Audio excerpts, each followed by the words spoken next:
pastor, eu também às vezes há de carregar pedra. Eu mesmo quase pedra, desisto quando eu fui pastor, porque com vergonha. Não tem folga, mas olha só, Josi tinha no coração essa palavra voltada para os casais, me falou agora há pouco assim, eu disse, olha, eu vou só dar uma pequena moldura no que foi dito, não sabe exatamente o que ela ia falar, mas eu quero voltar assim um pouco à história do filme, do sábado, no programa Minha Esperança Brasil, né?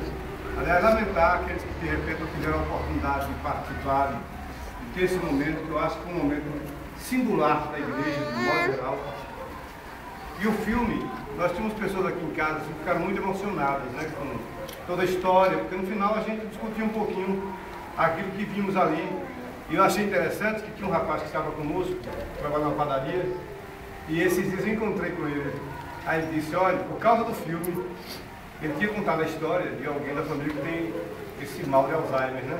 Ele diz, a partir daquele dia eu comecei a mudar e a cuidar mais dessa pessoa, que eu acho que a avó dele é alguém da família.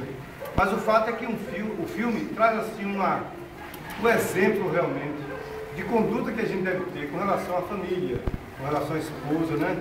E foi marcante assim a postura daquele homem, né?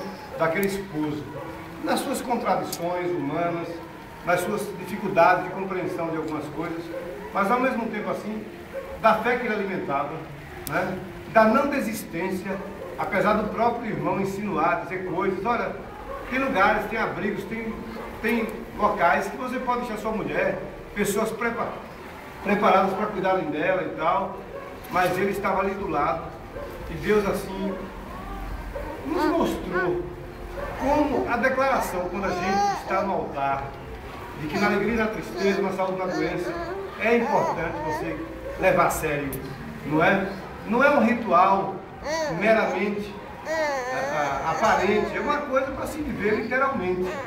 Porque quando a gente vive a experiência do casamento, a gente vive a experiência do desafio, das dificuldades, né? Das contradições, às vezes algumas coisas que são muito marcantes no namoro, quando a convivência chega e a falta de gás, uma dificuldade ou outra, você percebe que as pessoas começam a falar uma personalidade estranha, um comportamento esquisito, né? Uma impaciência.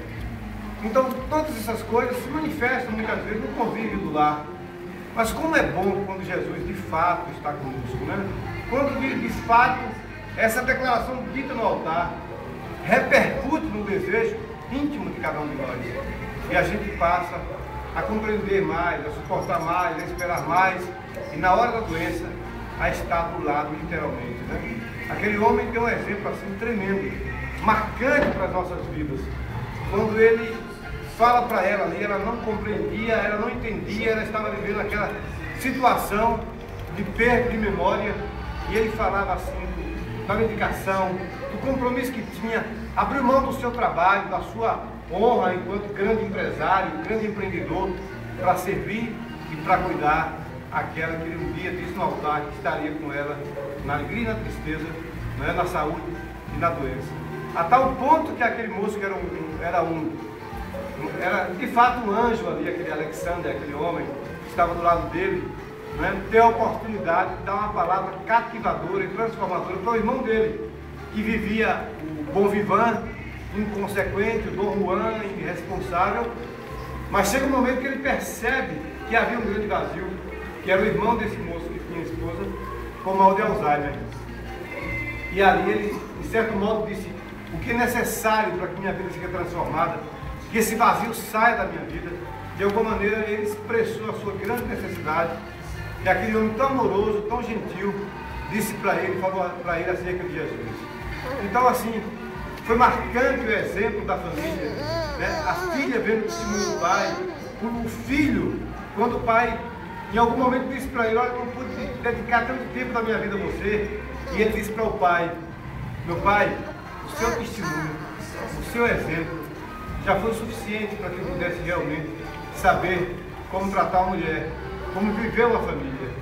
Então, mais do que palavras, o testemunho é a atitude que faz a diferença. E aquele homem, com a sua postura, construiu um lar belíssimo de gente transformada e obediente à palavra de Deus.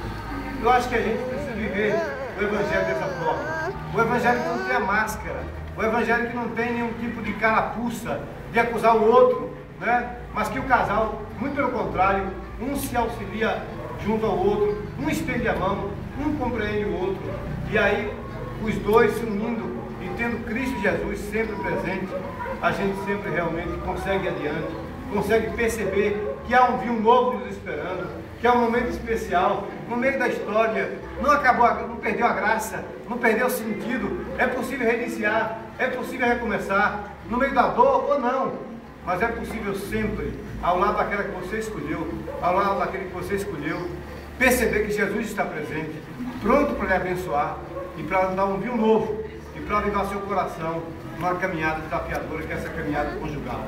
Mas que vale a pena, porque se o Senhor estiver conosco, sempre vale a pena.